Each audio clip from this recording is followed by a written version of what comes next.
नमस्कार, मी मुबीन खान. माय न्यूज मध्ये आपल्या सर्वांचं स्वागत आहे. राज्यात 246 नगर परिषदा आणि 42 नगरपंचायतींच्या निवडणुकीची रणधुमाळी सध्या सुरू आहे आणि अशातच काल निवडणूक आयोगाच्या काही गाईडलाईन्स आलेल्या आहे आणि त्यामुळे ज्या ठिकाणी नगराध्यक्ष पदासाठी न्यायालयात अपील दाखल होतं त्या ठिकाणच्या निवडणुका स्थगित करण्याचा निर्णय घेण्यात आलेला आहे. आता आपण महाराष्ट्राचा विचार केला तर जवळपास 10-11 जिल्हे आहे आणि त्यामधल्या 20 जवळपास नगर परिषदा आहेत त्यामध्ये अपील दाखल असल्याने त्या ठिकाणच्या निवडणुका स्थगित करण्यात आलेल्या आहे आणि पुढील निवडणूक जी आहे तर 20 डिसेंबरला आणि निवडणुकीचा निकाल 21 डिसेंबरला जाहीर होणार असल्याची माहिती आहे. पुढील कार्यक्रम जिल्हाधिकारी 4 डिसेंबर रोजी जाहीर करतील त्या जिल्ह्यातील. आणि विशेष म्हणजे या सगळ्या घडामोडींनंतर अनेक उमेदवारांच्या चेहऱ्यावरती टेन्शन पाहायला मिळालेलं आहे. महाराष्ट्रातील जवळपास 20 नगर परिषदांमध्ये निवडणूक स्थगित झालेली आहे तर काही ठिकाणी प्रभागांमधील अपील असल्याने त्या प्रभागातील निवडणुका देखील स्थगित करण्याचा निर्णय निवडणूक आयोगाने घेतलेला आहे आणि पुढील निवडणुकीचा कार्यक्रम लवकरच किंवा 4 डिसेंबरला जाहीर होणार असल्याची माहिती आहे. आता हे सगळ्या घडामोडी घडत असताना आपण अहिल्यानगर जिल्ह्याचा विचार केला तर पाथर्डी, देवळाली प्रवरा, कोपरगाव या 3 नगरपालिका जी आहेत यांच्या निवडणुका स्थगित करण्यात आलेल्या आहे आणि नेवासा नगरपंचायत या ठिकाणची निवडणूक देखील स्थगित करण्यात आलेली आहे. आता कोपरगावचा आपण जर विचार केला तर कोपरगाव नगर परिषद निवडणुकीसाठी प्रचार शिगेला पोहोचलेला असताना एक धक्कादायक बातमी आली आणि उमेदवारांच्या चेहऱ्यावरती एक टेन्शन पाहायला मिळालेलं आहे. काही ठिकाणी काही गम तर काही खुशी अशा पद्धतीचा माहोल कोपरगावमध्ये पाहायला मिळाला आणि जे उमेदवार आहे, अपक्ष उमेदवार असतील किंवा इतर उमेदवार असतील, त्यांचं म्हणणं आहे की आम्ही इतक्या मोठ्या प्रमाणात आम्ही खर्च केला, त्यांच्यामुळे त्यांच्या चेहऱ्यावरती चिंता दिसून आली. तर काही ठिकाणी आम्हाला मतदारांपर्यंत पोहोचण्यासाठी आता पुरेसा वेळ मिळणार असल्याचे म्हणत काही खुशीचा, काही उमेदवारांमध्ये आनंदाचं वातावरण जे आहे तर पाहायला मिळालेलं आहे. दुसऱ्या बाजूला जर आपण बघितलं तर ऐन थंडीमध्ये कोपरगावचा राजकारण तापल्याचं चित्र पाहायला मिळालं. काल जसा तो निवडणुकीचा जे बातम्या समोर आल्यानंतर राष्ट्रवादी काँग्रेस पक्षाचे आमदार, त्याचबरोबर नगर परिषदेसाठी उमेदवार असलेले काका कोयटे, त्यांच्याबरोबर शेकडो जे समर्थक आहे किंवा उमेदवार आणि राष्ट्रवादी काँग्रेसचे पदाधिकारी, कार्यकर्ते कोपरगाव शहरातील डॉक्टर बाबासाहेब आंबेडकर मैदान या ठिकाणी जमा झाले. त्यांनी डॉक्टर बाबासाहेब आंबेडकर पुतळ्याला हार घालून पुष्प अर्पण करून जे आहे तर अभिवादन केले आणि त्यानंतर हातात काळे झेंडे घेऊन कोल्हे गटाचा निषेध व्यक्त करण्यात आला. का कोल्हे गटाचा निषेध यासाठी व्यक्त करण्यात आला, त्यांनी न्यायालयात याचिका दाखल केली आणि त्यामुळे सदरची परिस्थिती निर्माण झाली असल्याचे आरोप त्यांनी केले. त्यानंतर तातडीने माजी आमदार स्नेहलता कोल्हे यांनी भाजप कार्यालयामध्ये पत्रकार परिषद घेतली आणि या पत्रकार परिषदेमध्ये त्यांनी संविधानाचा आधार घेत सांगितलं की संविधानाने आम्हाला तो अधिकार दिलेला आहे आणि एखाद्या उमेदवाराच्या संदर्भात आक्षेप घेण्याचा अधिकार आहे, आम्ही तो घेतला, न्यायालयाने निर्णय दिला आणि त्या निर्णयानंतर आम्ही न्यायालयाच्या निर्णयाशी सहमत आहोत आणि पुढील निवडणूक जी आहे तर 2 तारखेलाच घेण्यात यावी अशी आमची देखील इच्छा आहे असं त्यांनी स्पष्ट केलं. त्यानंतर दोन्ही गटातील जे प्रतिनिधी आहेत ते निवडणूक निर्णय अधिकाऱ्यांकडे पोहोचले व त्यांनी निवडणूक जी आहे ठरल्याप्रमाणे 2 तारखेलाच घेण्यात यावी अशा पद्धतीचे पत्र जे आहे ते निवडणूक निर्णय अधिकाऱ्यांकडे दिले. निवडणूक निर्णय अधिकाऱ्याने सगळे पत्र घेऊन निवडणूक आयोगाकडे पाठवले आणि त्यावरती त्यांचं मार्गदर्शन किंवा आदेश जे आहे तर मागितले की या संदर्भामध्ये निवडणूक 2 तारखेलाच घेण्यात यावी अशा प्रकारची मागणी समोर येत आहे.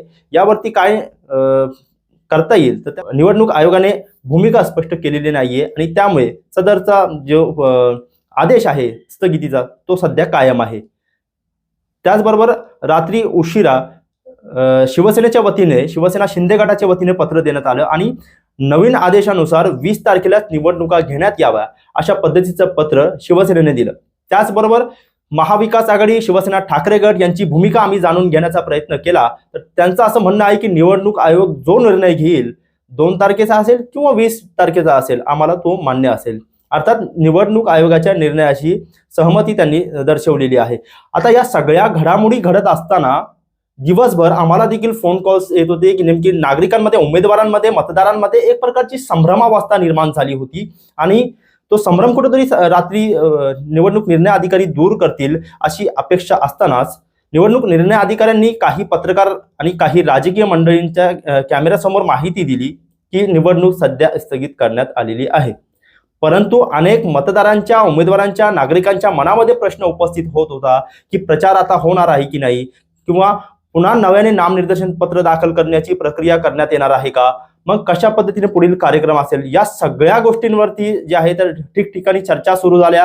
पत्रकारांना देखील मोठ्या प्रमाणात फोन कॉल सुरू झाले, मेसेज सुरू झाले. परंतु या सगळ्या घडामोडी घडत असताना निवडणूक निर्णय अधिकाऱ्यांनी ती भूमिका स्पष्ट करणं गरजेचं होतं. नंतर मायन्यूजने या संदर्भामध्ये निवडणूक निर्णय अधिकाऱ्यांची भेट घेतली आणि त्यानंतर आम्ही त्यांना विचारलं की या सगळ्या प्रश्नावरती उत्तर देणं अपेक्षित होतं. त्यानंतर निवडणूक निर्णय अधिकारी भारती सागरे मॅडम यांनी त्या संदर्भातली सविस्तर माहिती दिली आणि निवडणूक स्थगित याचाच अर्थ की आजपासून प्रचार बंद होणार आहे. पुढील कार्यक्रम 4 डिसेंबर रोजी जिल्ह्याचे जिल्हाधिकारी हे जाहीर करणार आहे आणि माघारी नंतरचा कार्यक्रम पुढील जाहीर होणार आहे. याचाच अर्थ ज्या उमेदवारांना माघार घ्यायची असेल त्यांना आता माघार घेता येणार आहे आणि त्यानंतर कोणी माघार घेतली तर चिन्ह वाटपाची प्रक्रिया पुन्हा एकदा निवडणूक आयोगाला करावी लागणार आहे. नागरिकांमध्ये संभ्रमावस्था निर्माण झालेली असताना पुन्हा जे आहे तर नागरिकांमध्ये संभ्रम निर्माण होऊ नये त्यासाठी मायन्यूजने हा प्रयत्न केला की निवडणूक निर्णय अधिकाऱ्यांची सविस्तर बाईट घेऊन आपल्यापर्यंत पोहोचवण्याचा आम्ही प्रयत्न करत आहोत. काल रात्री जे आहे तर त्या ठिकाणी 20 डिसेंबरला मतदान होणार आणि स्थगिती जी आहे तर कायम आहे अशी माहिती निवडणूक निर्णय अधिकाऱ्यांनी दिल्यानंतर तो व्हिडिओ व्हायरल झाला आणि त्यानंतर आम्हाला सुद्धा मोठ्या प्रमाणात फोन कॉल्स येत आहे की कशा पद्धतीने याचं स्वरूप असणार आहे किंवा पुढील निवडणुकीचा कार्यक्रम कसा असणार आहे. या संदर्भातच आम्ही निवडणूक निर्णय अधिकाऱ्यांशी चर्चा करून या सखोल माहिती जी आहे तर घेतलेली आहे आणि नेमका काय म्हणाले निवडणूक निर्णय अधिकारी भारती सागरे पुढे आपण पाहूया. कोपरगाव नगर परिषदेची जी निवडणूक आहे ती पुढे ढकलण्यात आल्याची चर्चा सकाळपासून आहे. काय अधिकृत माहिती आहे, काय आयोगाचे गाईडलाईन्स आहे का सांगा. कोपरगाव सार्वत्रिक निवडणूक 2025 मध्ये अपील दाखल झालेले होते. एक नगराध्यक्ष पदासाठी आणि 28 सदस्य पदासाठी असे एकूण 29 रीट मान्य कोर्टात दाखल झालेले होते आणि त्यांचा आदेश जो आहे तो 24 नोव्हेंबर रोजी आम्हाला मिळालेला होता. काल आमच्याकडे आयोगाचं जे मान्य राज्य निवडणूक आयोगाचं जे पत्र प्राप्त झालेलं आहे 29/11/2025 त्याच्यामध्ये ज्या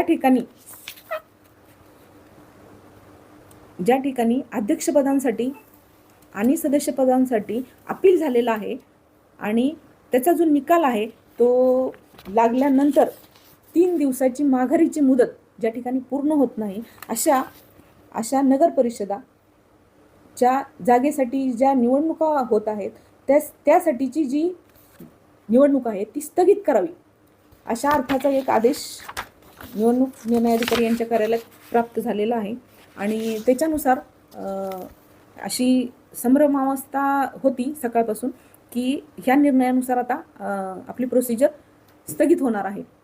याबाबत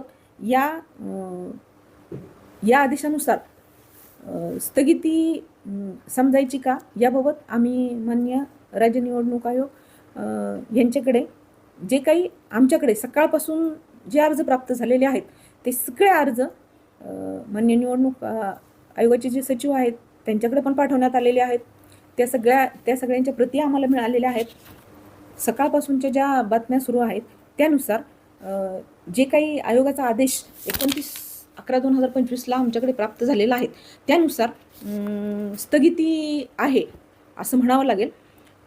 परंतु याबाबत कोपरगाव नगर परिषदच्या निवडणुकीमध्ये की माघारीची जी मुदत होती त्यामध्ये माघारीचे अर्ज प्राप्त झालेले आहेत. 2 विड्रॉलचे अर्ज प्राप्त झालेले असल्यामुळं आणि सर्वच उमेदवारांचं असं मत असल्यामुळं की माघारीला पुरेसा वेळ देण्यात आलेला होता आणि या कारणावरून आताचं जे इलेक्शन आहे 2 तारखेला होणार ते स्थगित करू नये अशा प्रकारचं वातावरण आज सकाळपासून सर्वच उमेदवार आणि राजकीय पक्षांमध्ये होतं.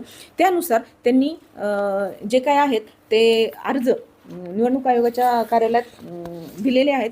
यामध्ये लोकसेवा आघाडीचा अर्ज आहे त्याच्यानंतर राष्ट्रवादीचे काही अर्ज आहेत, राष्ट्रवादी काँग्रेस पार्टी यांच्याकडून काही अर्ज आलेले आहेत, भाजप पक्षाकडून काही अर्ज आलेले आहेत, आणि याचबरोबर आत्ताच थोड्या वेळापूर्वी एक अर्ज आलेला आहे शिवसेना कोपरगाव शहर यांचं. मात्र म्हणणं असं आहे की बाबा आत्ताची जी 29/11 रोजी निवडणुकीसंदर्भात जे सुधारित आदेश जारी केलेले आहेत त्यानुसार ही निवडणूक घेण्यात यावी. म्हणजे ह्यात पण म्हणजे असं मतभेद आहेत की काहींना असं वाटतं की बाबा 2 तारखेला जी आहे निवडणूक ती व्हावी, काहींना असं वाटतं की निवडणूक जी प्रक्रिया आहे ती नवीन ज्या काही सूचना प्राप्त झालेल्या आहेत आयोगाचा त्याच्यानुसार व्हावी.